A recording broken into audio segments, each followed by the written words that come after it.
I'm 28 now and I've been investing throughout my 20s. So I wanted to share some mistakes that I've made over the years to help anyone who's younger or just getting started with investing. The first mistake is just not getting started earlier. So there are definitely some prerequisites for who should be investing and who shouldn't be, and I'll go through them later. But for me personally, I've always had income since 18 through working jobs, either during summers or after uni as well. So I was able to start from 18, but I didn't because I just didn't have the awareness or the knowledge of it. And it's especially annoying because I studied accounting and finance at uni, and there were modules that specifically covered stock markets, the investments, crypto, things like that. And I just ignored it. It was just knowledge for exams, but it just didn't clock to me that I should be getting involved with it. I was just a student at the time, so I had other priorities. And the reason starting earlier is beneficial is because when you make investments, you're investing in assets, and those appreciate over time. They hold line with inflation. They also provide returns as well as the companies generate value and then distribute that to its investors in the form of dividends and also capital appreciation itself. So if you look at this graph, for example, which is the chart of the 500 biggest companies in the US, you see that over time, over a long enough period, that trend is always going up because inflation just keeps increasing, because these companies just keep getting bigger. So to put it simply, the earlier you get invested, the more returns you'll see over time, especially over a longer time frame. Not in the short term. In the short term, there's no guarantees, but over 5, 10, 15-year periods, you will see much larger returns if you started earlier. The second mistake I made was getting involved with meme stocks. So I saw what happened with GameStop over 2021, 2022, that sort of time. And that inspired me because I saw the people on Wall Street Bets, that subreddit, making crazy gains and just having a fun time overall. So when the next opportunity rolled around, I got involved with it. And the issue for me was that my first trade was a win. Like, I won big on my first meme stock. And that gave me a false sense of confidence. It was like, oh, I knew what I was doing. Like I basically found a way to just print money. And that was not the case, because with that false sense of confidence, I then entered more trades. And over time, I've actually just netted out with zero. Like, I've not made anything, I've not lost anything, which is actually a good outcome, all things considered. And to be honest, it would have been better off if I just lost that first trade altogether and then just abandoned it altogether as well. But winning that first trade basically fueled the motivation to then go in again. And it's just a casino at the end of the day. Meme stocks are a casino. They're not based on any like solid fundamentals. It's just hype of a group of people flooding a stock and inflating its prices and then taking gains, putting in more, seeing how far they can run it up. And yeah, it's not investing, basically. It's gambling. It's a casino. So for the purposes of investing, stay away from meme stocks. It's not investing, it's gambling. The third mistake, and it kind of leads on from the second as well, is letting emotions interfere.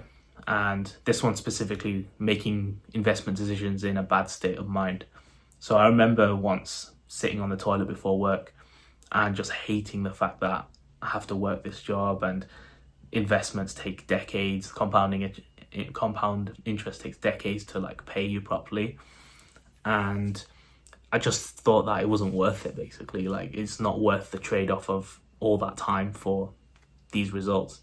So I just thought, we've got to go big or go home, basically. Like, I need to basically score a big win that can like buy me time to like not have to work and all that, work this job that I hate.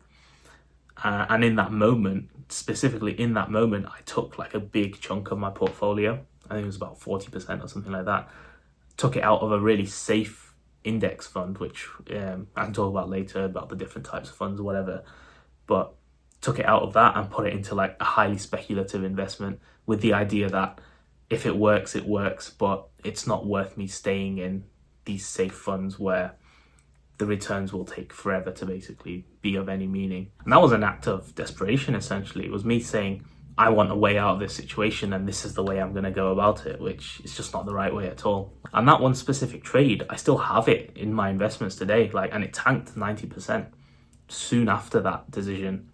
So it didn't even work. Like, if anything, it put me in a worse position. It was a gamble. It was a speculative stock, which could have gone higher, could have gone lower, and it went the other way. Now, it could recover over time. Who knows? It's not even worth selling now at this point, because the chance of it recovering and increasing is more valuable than what I can get from selling it. And I ended up leaving that job anyway. So I got out of the situation, but I didn't need to make that decision beforehand, if that makes sense. So definitely when it comes to investing, don't let emotions interfere, because they can be like, emotions are short term. Like they'll be with you for a day and then they'll leave again. But then when you make big decisions with your investments, then that lasts for a lot longer. The fourth mistake leads on from the third, and it's just being too hands-on with your investments.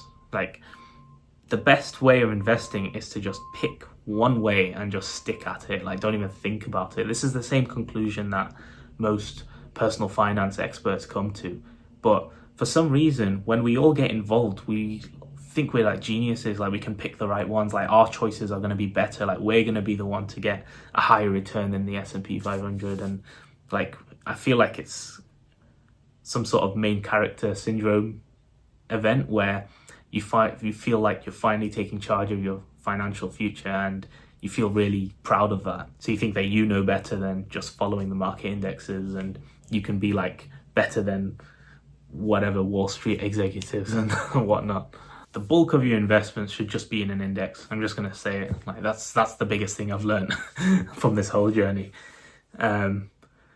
At least 90%, maybe 10% to like satisfy your trading desires and wanting to feel like you're some sort of expert picking stocks and whatnot. But you're not. Just pick an index and just stick with that. If you do that from the start to your finish of your investment journey, you'll probably do better than anyone who's like picked stocks over time. Set and forget. That's the catchphrase that you need to keep in mind. And the fifth mistake basically encapsulates all of them that I've just talked about now, is not thinking long term. You can see that's like the running theme throughout the mistakes I've made, like short-term gambles, emotional investing, that sort of thing. It's all thinking in the moment rather than for the next however many years. But then I've also made the mistake of remorse, where I've made an investment, it's been really good, and then I'm like, oh damn it, if only I could have got into it earlier.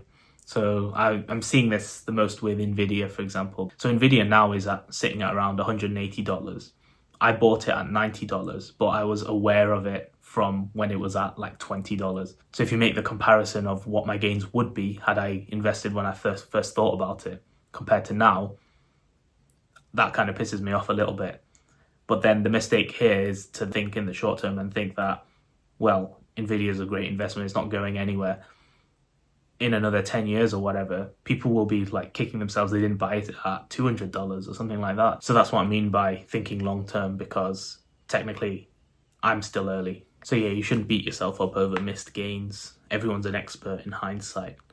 So you've just got to focus on what you can do today, really. So yeah, I hope you learned something from my mistakes, and I've kept it pretty vague because it's my first time talking about investing and I'm telling the story of what I've done over the years. So I can go into more detail on concepts like compound interest, like different index funds, things like that. But yeah, just for the purpose of this video, it was about my own experiences that I've made.